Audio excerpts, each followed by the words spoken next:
Okay, welcome in one and all. I'm now going to be reviewing all of Wednesday night's action in the NHL. There were no games on Tuesday. I know I've been in a habit of waiting 2 days to upload videos and review 2 days worth of scores, but there actually were no games on Tuesday, and there won't be any games on Thursday as it is American Thanksgiving. So I believe my next upload for hockey probably will be Saturday at some point to review all of Friday's games. But before we get that far ahead, like I said, we will take a look at all of Wednesday night's action. So the two teams you see on your screen as we start off are the Montreal Canadiens, and they went into Anaheim to take on the Ducks. The Habs were coming into this one streaking, but not in a good way. They lost 4 straight games heading into this matchup. They were able to prevail in this one. It took until, I want to say, just under 5 minutes into the third to get a late lead, but they did get the victory and were able to prevail in this contest. 4-3 would be the final score in this one. In the first period, Alex Newhook would score with just about 6 minutes into the frame. His 5th goal of the season, assisted by Pearson and Gallagher, an even strength goal. And then just about 40 seconds later, Gooley would get his 2nd goal of the game, assisted by Lonan and Jake Evans. So it was 2-0 heading in to the second period. McTavish would cut the lead to 2-1, getting his 9th goal of the season, just under a minute to go, 53 seconds to be exact, on a power play from Carlson and Mintyukov. Matheson would then give the Habs a 3-1 lead with just under 2 minutes into that period, an even strength goal from Suzuki and Barron. McTavish would then get his 2nd goal of the game with 6 minutes into that frame, to an even strength goal from Paterno and Luniu. Wow. So it's 3-2 for the Habs heading into the third period. Paterno would then tie things up 11 minutes and 31 seconds into that frame, his 13th of the season from McTavish and Fowler. And then Newhook would then get his 2nd goal of the game with just over 3 minutes to go, 3 minutes and 20 seconds to be exact. His 6th goal of the season, assisted by Jake Evans, and that would be the game winner. So with the victory, the Habs are now just 1 game below 500, sitting at 8-9-2.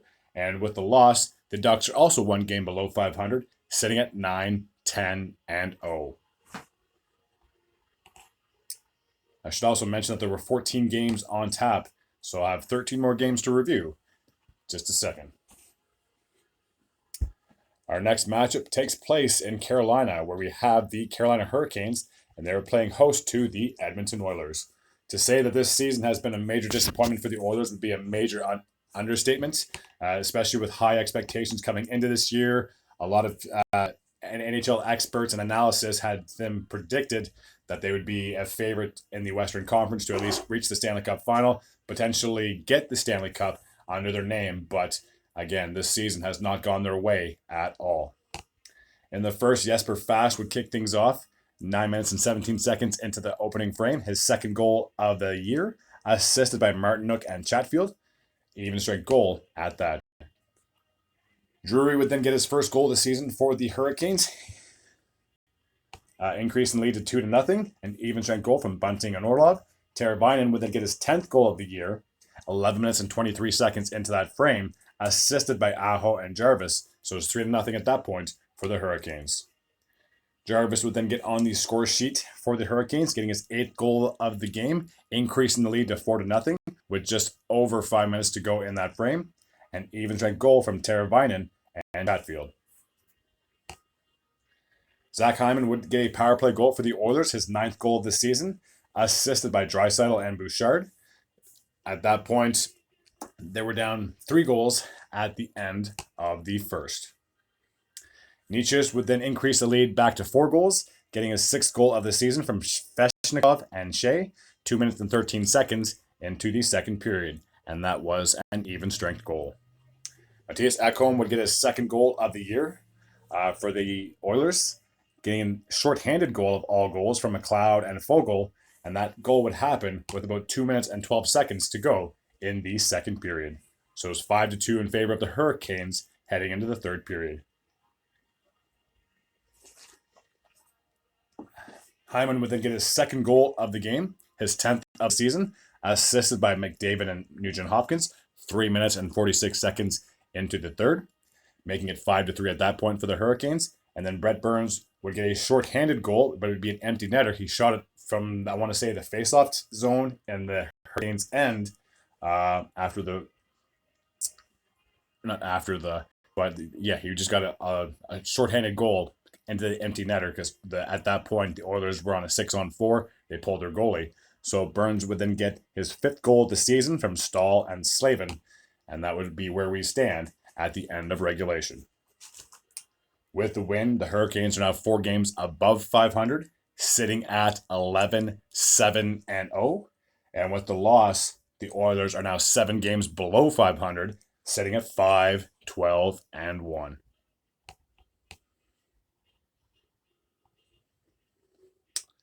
The next matchup takes place in Columbus, where we have the Blue Jackets, and they are playing host to the Chicago Blackhawks. The Blue Jackets would prevail in this one. Final score would be 7-3. Jenner will kick things off for the Columbus Blue Jackets roughly 3 minutes into that first period. His 9th goal of the season from Werenski and Boqvist. Gudbranson would then double up the lead to 2-0, getting his 2nd goal of the season, assisted by Marchenko, an even strength goal, 6 minutes and 46 seconds into the first. Jenner would then get his 2nd goal of the game, his 10th of the year, a power play goal with about 6 minutes and 5 seconds to go, in the frame. Assisted by Gaudreau and Werenski. Connor Bedard would then get his 10th goal of the season to give the Blackhawks on the board, an even strength goal with just over 4 minutes to go in the period. Assisted by Kurashev and Phillips. So it's 3-1 in favor of the Blue Jackets heading into the second period.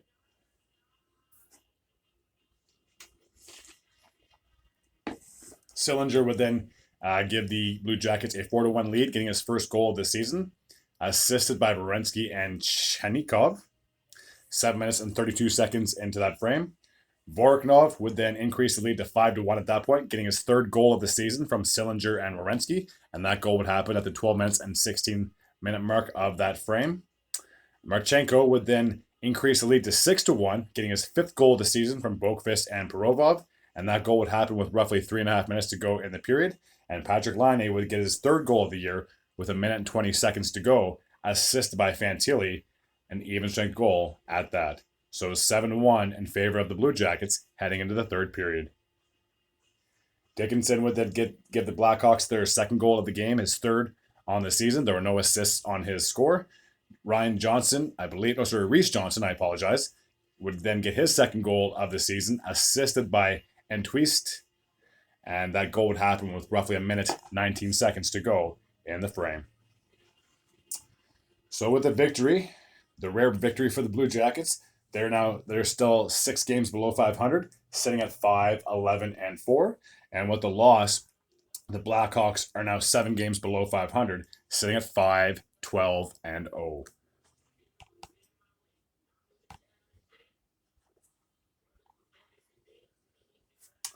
Our next matchup takes place in Michigan, where we have the home team in the Detroit Red Wings, and they were taking on the New Jersey Devils. The final score in this one would be 4-0 in favor of the home team, a shutout for the Red Wings. In the first, Raymond would kick things off with just over 3 minutes to go in that frame, his 8th of the season, assisted by Fabry and Comfer. Larkin would then double up the lead to 2-0 with just under 3 minutes to go in that period. His 6th goal of the season, assisted by DeBrincat. And then with 1 minute and 50 seconds to go, Fabry would then get his 3rd goal of the year, assisted by Sprong and Valino. That was an even strength goal. So it's 3-0 in favor of the Red Wings heading into the second period. Sider, would then get his 2nd goal of the year, a power play goal at that. 9 minutes and 5 seconds into that second period, assisted by Sprong and Wallman. There were no goals the rest of the period, and there were no goals in the third, so 4-0 is where we would finish from Detroit. With that, the Red Wings are now 3 games above 500, sitting at 9-6-3, and with the loss, the Devils are now back to 500, sitting at 8-8-1. Okay, our next matchup takes place in Florida, where we have the host team in the Florida Panthers, and they were taking on the Boston Bruins. So 2 teams from the Atlantic division. The Bruins would prevail as the away team, getting a 3-1 final score. Charlie Coyle would get the lone goal in the first, and that would happen with roughly a minute 25 seconds remaining on the clock. His 7th goal of the season from Heinen and Lindholm, and that would be an even strength goal, so it's 1-0 in favor of the Bruins heading into the second period. Lundell would tie things up 10 minutes and 33 seconds into that second period, getting his 2nd goal of the game, assisted by Cousins and Mikkola. Beecher would then get his 3rd goal of the season with just under 9 minutes to go in that frame, an even strength goal from Lacko and Paul Brown. DeBrusk would then double up the lead to 3-1, or increase the lead to 3-1, I should say. An even strength goal from Poitras, if I'm not mistaken, and there were no goals scored in the 3rd period, so 3-1 was the final from Florida. With the victory, the Boston Bruins are sitting at 14-1-3, and despite the loss, the Panthers are still 6 games above 500, sitting at 12-6-1.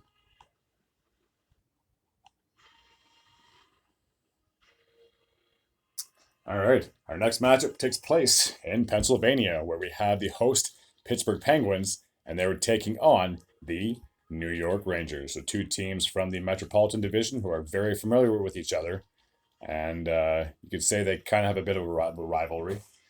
So just 1 goal to speak of in the game, and that would come from Lafreniere in the first period, 5 minutes and 10 seconds into the opening period. His 8th goal of the season, assisted by Zibanejad, and that would be an even strength goal and the game-winning goal. And a big thing, too, for the Rangers is Quick.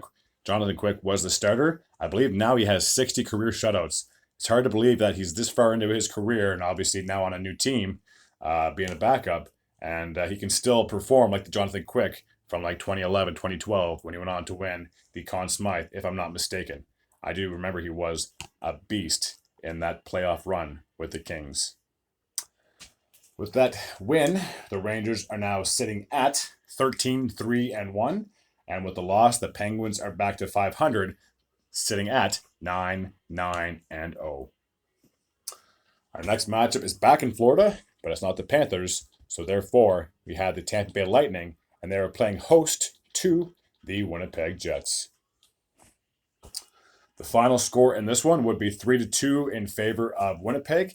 It would take until overtime to decide a winner, so therefore Tampa was guaranteed at least a point, as did Winnipeg, and obviously the Jets won it in overtime, so they were guaranteed that 2nd point. Morrissey would kick things off in the first, but 5.5 minutes into that frame, getting his 3rd goal of the season from DeMello and Ehlers. Scheifele would double up the lead to 2-0 on a power play with just under 7 minutes to go in that frame, assisted by Morrissey and Perfetti. Stamkos would get a power play goal himself with just under 2 minutes to go in that frame, assisted by Kucherov and Hedman, and that would be his 8th goal of the season. In the second, Braden Point would get his 8th goal of the year, assisted by Hagel, 6 minutes and 13 seconds into the second period, an even strength goal. No goals the rest of the period. There were no goals in overtime. It would start no goals in the rest of the second, no goals in the third period. I do apologize.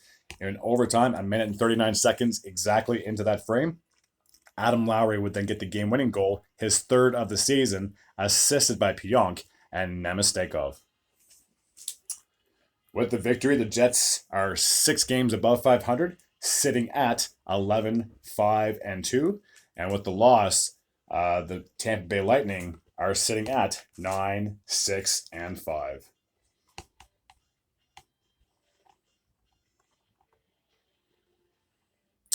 Okay, our next matchup takes place in Washington, where we have the host team in the Capitals, and they were playing against the Buffalo Sabres. So the final score on this one would be 4-3 in favor of the Capitals. Just like the last game, it took until overtime to decide a winner, so therefore Buffalo was guaranteed a point, and obviously the Capitals won, so they were guaranteed that 2nd point, which is very crucial, especially in the standings. Peterko would kick things off just over 10 minutes into that frame, getting his 8th goal of the season from Yost and Olofsson. Benson would then get his 1st goal as a member of the Buffalo Sabres, assisted by Olofsson, and that goal would happen with just under 4 minutes to go in that frame. Alexiev would then get his first goal for the Washington Capitals, and that goal would happen under a minute after Benson made it 2-0. So it was 2-1 at that point after one. The assists on Alexiev's goal were from Dowd and Trevor Van Riemsdyk. So it was 2-1 in favor of the Sabres heading into the second period. TJ Oshie would get his first goal of the year 7 minutes and 50 seconds into the second period, assisted by McMichael. Cousins would then increase the lead, would then give the Sabres another lead, 3-2, a power play goal with just under 4 minutes to go in that frame. His fourth of the season, assisted by Dahlin and Mittelstadt. So it's 3-2 in favor of the Sabres heading into the third period. With 1 minute and 15 seconds, Tom Wilson would tie things up, getting a fourth goal of the year, assisted by Strome and John Carlson. And speaking of Strome, he would end up getting the game-winning goal, his 8th of the season, assisted by John Carlson. And that goal would happen with just about 8 seconds remaining in the period. So the Sabres were that close to taking this game to a shootout. With the victory, the Capitals are now 6 games above 500, sitting at 10-4-2. And with the loss, the Sabres are now 1 game below 500, sitting at 8-9-2.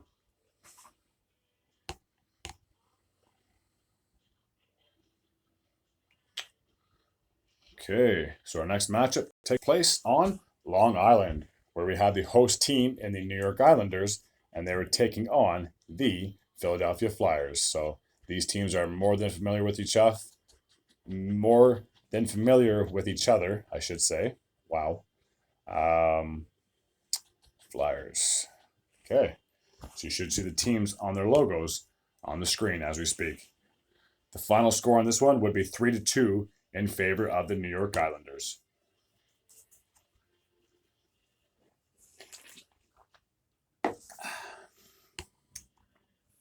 Lee would kick things off in the first for the New York Islanders, 1 minute and 49 seconds into the frame to be exact, assisted by Wahlstrom, and that was an even strength goal.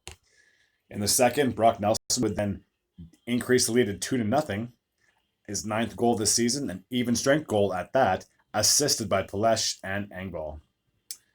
Cam York would then... Cam York would then finally get the Flyers on the board with just under 6 minutes to go in the period. His 3rd goal this season from Tippett and Paling. So it's 2-1 in favor of the Islanders heading into the third period. Nelson with his 2nd goal of the game, his 10th of the season, 2 minutes and 33 seconds into the third period, assisted by Engvall and Palesh. And Farabee would then add a late goal for the Flyers with just over 4 minutes to go in the frame. His 8th of the season, assisted by Brink. And that, like I said, they were too little, too late at that point to mount a comeback. With the victory, the Islanders are now 1 game above 500, sitting at 7-6-5. And with the loss, the Flyers are 2 games above 500, sitting at 10-8-1. Okay, so our next matchup takes place in Arizona, where we have the host team in the Coyotes, and they were taking on the St. Louis Blues.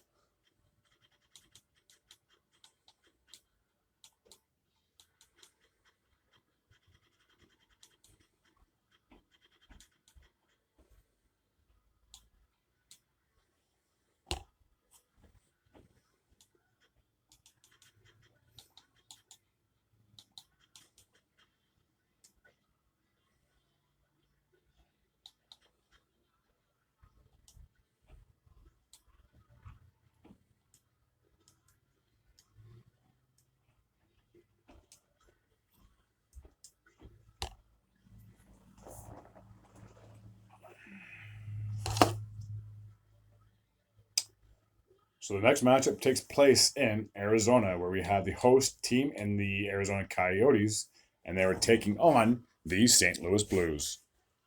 You should see the team's logos on the screen as we speak. So it would be a high-scoring affair to say the least. 6-5 would be the final score in this one. Those would prevail and be victorious in this matchup. So the captain, Braden Shen, would kick things off in the first 8 minutes and 47 seconds into the frame. An even strength goal from Neighbors. Bustad would then tie things up 10 minutes and 40 seconds into that same period, assisted by Marcelli, an even strength goal. Parayko would then get his third goal of the season to give the Blues a 2-1 lead at that point, 12 minutes and 15 seconds into the frame, assisted by Brandon Saad. Jason Zucker would then tie things up yet again for the Coyotes. An even strength goal just under 2 minutes to go in that period. An even strength goal, I said that, I apologize, assisted by Carcone. So it's 2-2 heading into the second period. Krause would then increase the lead give the Coyotes the first lead of the game, his 9th of the season from Marcelli and Bustad, and that goal would happen just 22 seconds into the second period. Leddy would then tie things up 3 minutes and 40 seconds into that same frame, a shorthanded goal of all things, assisted by Kapanen. Torpachenko would then give the Blues a 4-3 lead just 30 seconds after that, another shorthanded goal, assisted by Justin Falk. Carcone would then tie things up, big surprise, his 7th goal of the season from Kerfoot and Boyd, and that goal would happen with roughly 7 minutes into that second period. A minute and 4 seconds after that, Schmaltz would then give the Coyotes a 5-4 lead, 8 minutes exactly into that second frame. So there were a lot of goals, and they weren't spread out that far. His 5th goal of the season from Mosser and Clayton Keller. And then Rob Thomas would then tie the game for the Blues, his 7th goal of the season from Kyrou and Peronovich. And that goal would come at the 10-minute and 49-second frame. There were finally no goals the rest of the period, so the fans could finally just chill out and relax. It would take until the third period for Kevin Hayes to get the eventual game-winning goal, 6-5 at that point. His 3rd of the season, assisted by Saad, 4 minutes and 13 seconds into that third period. With the victory, the Blues are now sitting at 10-7-1, and with the loss, the Coyotes are 1 game below 500, sitting at 8-9-2. To go, so just hang tight. So the next matchup takes place in Smashville, where we have the host team in the Nashville Predators, and they were taking on the Calgary Flames.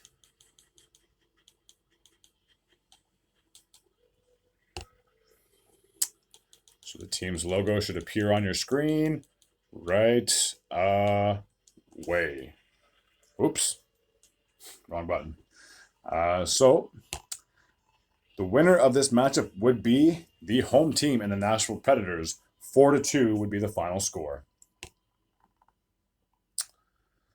Colton Sissons would kick things off. A shorthanded goal, 2 minutes and 33 seconds into that opening frame. His 6th goal of the season from Ryan Yossi and Smith. Hanifin would then tie things up with about 5 minutes into that period, 4 minutes and 46 seconds to be exact, assisted by Majapani and Tanev. Ryan O'Reilly would then give the Predators a 2-1 lead with just under 9 minutes to go in that period. His 9th goal of the season, even strength goal from McDonough and Nyquist. So it's 2-1 in favor of the Predators heading into the second period. There were no goals to report in the second, so you have to jump all the way to the third. So about 12 minutes into that period, Carrier would get his first goal of the season for the Nashville Predators, making it 3-1 at that point. Parsinen would then get his 3rd goal this season on a power play with about 2.5 minutes to go in the period from Tomasino and Ryan McDonough. Sherovich would then get his 4th goal of the season, and that would come at the 45 seconds to go in the period, a shorthanded goal, and 4-2 is where we would stand at the end of the game. So with the victory, the Predators are now 2 games below 500, sitting at 8-10-0, and the Calgary Flames are also 2 games below 500, sitting at 7-9-3. Our next matchup takes place in Dallas, where we have the host team in the Stars, and they were taking on the Vegas Golden Knights. So 2 teams that met in the Western Conference Final just a season ago. 2 teams that are on top of their respective divisions. So I believe both these teams are going to be very competitive throughout the entire season. So it was a very low-scoring affair, to say the least. 2-1 would be the final score. It would take until overtime to decide a winner. So therefore, both teams were guaranteed a point. The Golden Knights were able to get the game-winning goal, so therefore they got the extra point. Omadio would kick things off in the first 10.5 minutes into that frame. His third goal of the season from Roy and Stevenson, and that would be a power play goal in favor of the Knights. In the second period, Hintz would then tie things up with 43 seconds to go exactly. His 8th goal of the season from Pavelski and Robertson. No goals were scored in the third. It would take until overtime, where Jack Eichel would get the game-winning goal with about 2 minutes into that frame, 1 minute and 57 seconds to be exact. His 8th goal of the season from Marchessault and Aiden Hill, and that would be an even-strength goal as well. So with the victory, Vegas are now sitting at 14-4-2, and despite the loss, the Stars are still 8 games above 500, sitting at 12-4-2. Okay, 2 more games to cover. The next matchup takes place in Colorado, where we have the Avalanche, and they're playing host to the Vancouver Canucks. The Avalanche would prevail in this matchup, getting a big win. 5-2 would be the final score. Höglander would kick things off for the Canucks in the first with just under 4 minutes to go in that period. His 6th goal of the season from Beauvillier and Lafferty, and that would come at an even-strength goal. Nichushkin would then get a power play goal 1 minute and 14 seconds after that. His 8th goal of the season from Rantanen and Drouin. And speaking of Jonathan Drouin, he would then get his 2nd goal of the game, and that would come just 1 minute and 6 seconds after Nichushkin tied it. That would be an even-strength goal from Makar and Byram. So it was 2-1 in favor of the Avalanche heading into the second period. JT Miller would tie things up just about halfway into that frame. His 13th goal of the season from Quinn Hughes and Hronek. No other goals were scored in that period, so it was all tied up at 2 heading into the third. Tuft would then give the Avalanche a 3-2 lead. His first goal of the season from Wood and Colton at the 1 minute and 24 seconds of that period. Cale Makar would get his 5th goal of the season, 12 minutes and 38 seconds into the period. No assists on his score, so it was 4-2 at that point in favor of the Avs. Rantanen would then ice the game with just over 3 minutes to go in that period. His 12th goal of the season from McKinnon and Nichushkin, and that would be an even-strength goal as well. So with the victory, the Avs are now 6 games above 500, sitting at 12-6-0. And despite the loss, the Canucks are still sitting pretty in that Atlantic and Pacific division. I do apologize. I think they're in second place, sitting at 13-6-1. And the last game on tap from Wednesday night took place in Seattle, where we have the host team in the Kraken, and they were taking on the San Jose Sharks.